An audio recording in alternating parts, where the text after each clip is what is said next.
que au bout de 10 ans, je vois ma musique a beaucoup évolué en 10 ans quand même. De mon premier album à aujourd'hui, mon quatrième Yiki, il y a eu beaucoup de changements, mais des changements tout à fait positifs qui tiennent compte de l'évolution aussi, de ma propre maturité, mais aussi du public divers que j'ai rencontré pendant ces 10 ans-là. Donc ma musique aussi a connu des mutations importantes qui m'ont permis éventuellement de pouvoir s'adapter au temps. Donc ces 10 ans sont tout à fait symboliques, mais ces 10 ans qui se sont harmonieusement, qui ont été, les 10 ans qui ont été super riches pour moi en termes de carrière, parce que c'est 10 ans où j'ai fait pratiquement le tour du monde, c'est 10 ans où je me suis fait connaître par d'autres publics que chez moi, et puis c'est 10 ans où j'ai travaillé à rencontrer des gens aussi professionnels pour m'accompagner, donc à développer ma carrière. C'est pour cela qu'il fallait justement s'arrêter, faire un point et puis prendre plus d'énergie pour éventuellement avancer. D'accord. Tu as pris un style de musique qui n'est pas très populaire.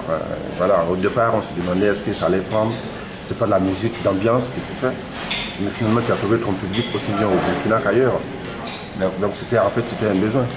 Oui, c'est d'abord ce que j'aime moi. Toute cette démarche est une démarche qui pour moi reste naturelle parce que c'est ce que j'aime, mais surtout parce que je pense que l'Afrique c'est aussi la qualité. Hein, c'est aussi c'est tout cet ensemble, je pense en tout cas. Que ce soit ceux qui ne font pas mon style ou moi qui fais ce style, c'est tout ce ensemble qui donne les couleurs de l'Afrique. Mais moi j'ai choisi ce style, bien en sachant que c'est pas évident, mais éventuellement il faut bien quelqu'un pour commencer et il faut bien quelqu'un pour donner le là. Et aujourd'hui j'en suis très satisfait parce que tout n'était pas évident, rien n'était évident. Mais éventuellement aujourd'hui, nous sommes contents de savoir que partout où nous allons, jusqu'en Asie, nous avons un public qui nous applaudit et un public qui achète nos disques. Et je crois que je dis d'abord merci à Dieu pour cela. Et puis merci à ce public qui comprend ma démarche et qui éventuellement contribue à me faire grandir. Alors tu es là dans le cadre du FEMIA. Tu ne joues pas. Qu'est-ce que tu es venu faire ici? Bon, là, je suis là. Rencontrer des gens. Ah non, pas me balader. Alors, non, pas me balader. Alors, je suis membre, ou je dirais, je travaille aussi dans une plateforme avec ma structure, la Cour du Naba, dans une plateforme qui s'appelle Équation Musique, qui est mise en place par l'Organisation internationale de la francophonie et l'Institut français à Paris. Et donc cette plateforme, dans cette plateforme, il y a eu l'arrivée cette année de M. Traoré Salif avec Gaou Productions, qui est aussi membre de cette plateforme. C'est une plateforme mise en place par ces deux institutions-là pour permettre aux producteurs et aux professionnels de la musique du Sud de pouvoir aller à la rencontre du Sud du Nord à travers des marchés comme le Midem, le Mama, le Babelmed, ainsi de suite, et donc éventuellement d'échanger, de rencontrer des professionnels du Nord afin de permettre l'exportation de leurs produits. Voilà un peu pourquoi on est là.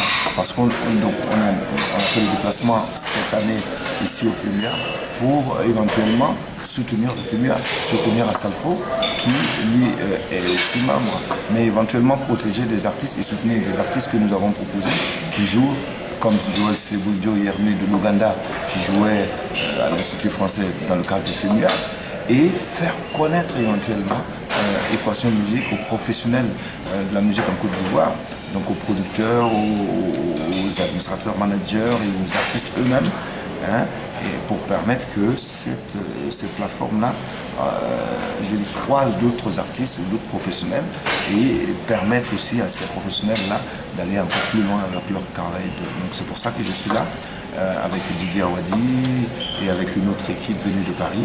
Hein, et nous aurons d'ailleurs à faire un petit point de groupe éventuellement pour expliquer un peu les clés qu'il faut, ou du moins les mécanismes mécanismes qui existent au sein des cançons de musique pour permettre donc cela. Alors, tu as déjà joué au FEMIA ici. L'année dernière, c'était Sanabob. Cette année, c'est Smarty. Les Burkinabés sont présents depuis le début. Ils sont présents depuis le début. Et moi, j'ai été s'impose alors. Ah oui, moi j'ai été d'ailleurs l'un des rares Burkinabés à jouer 2 fois, africain d'ailleurs, à jouer 2 fois au FEMIA. Et oui, mais c'est en même temps un gros plaisir.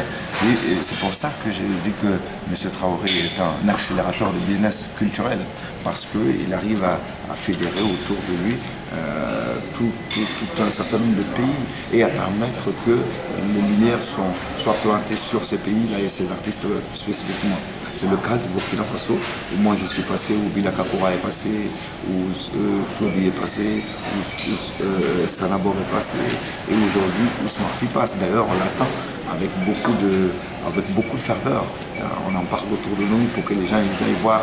Smarty, c'est quand même le prix RFI l'année dernière, et c'est un artiste qui est plein de talent, qui, je suis sûr, va faire bouger toute la scène du FEMIA. Il faut venir le voir absolument, et c'est vraiment la culture du Burkina et la musique du Burkina qui gagne, et on est très fiers. Bon, joyeux anniversaire pour les 10 ans et rendez-vous dans 20 ans, dans les 10 prochaines années. Merci beaucoup pour votre accompagnement.